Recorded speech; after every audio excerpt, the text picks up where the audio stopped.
mahafinaritra ny fijerenany famerenana farany nataon'ny steke ambodiady vaovao.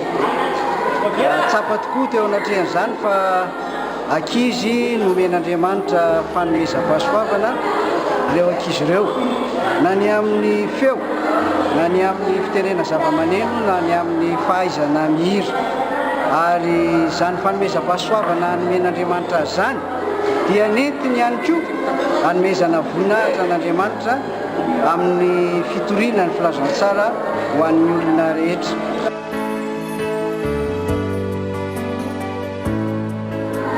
Nafinaritra be le répétition générale gymnastique androany tsy naposiko hoe mampita zavatra be ohatsy reny le musicien zany fa be malaza sika rehetra mitonga maro fa tena mafinaritra be io andreo ka tsy hitako tsony le lazaiko mafinaritra.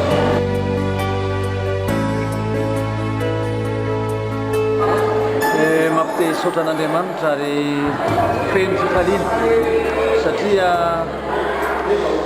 ao anatin'ny zava-maneno aloha no angoako azy satria any ilay izy dia manamarina fa amin'ny Jehova ny zavatra rehetra nataony hiderana azy dia miverina ao amin'izay na ny gagokira avoaka ny zava-maneno dia mamerina fa Jehova nanome an'ireo ka mety hiderana azy ireo. Faharoa eo amin'ny tombokira dia hita taratra eny amin'ny tarehan'ny mpihira hoe tsy ny vavany ihany no milaza n'ilay afatra fa ny fihetsiny sy ny endriny koa ary ny fitafiana. Zany koa izay zavatra anankiray lehibe izay tsy azo dinajita satria ny soratra masina dia maneho hoe endre ny atsara ny tongotry tory ny teny somafaly. Dia maneho zany fa tena mizara ny ananany amin'ny fomba rehetra ireo tanora ireo raha mitory ny filazantsara.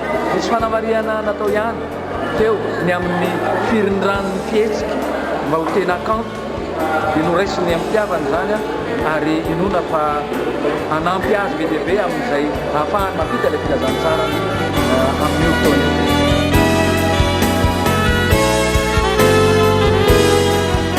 Ny afatra dia izao, Andriamanitra mihitsy no naniraka olona hitory ny filazantsara mba hahatonga ny olona handray izany fa ny herin'ny tenin'Andriamanitra izay ampitaina ny kira dia ampy hanova ny fiainana ho amin'ny tsara hatrany ka tsy tsara eto ihany fa tsara hanovana ny lanitra.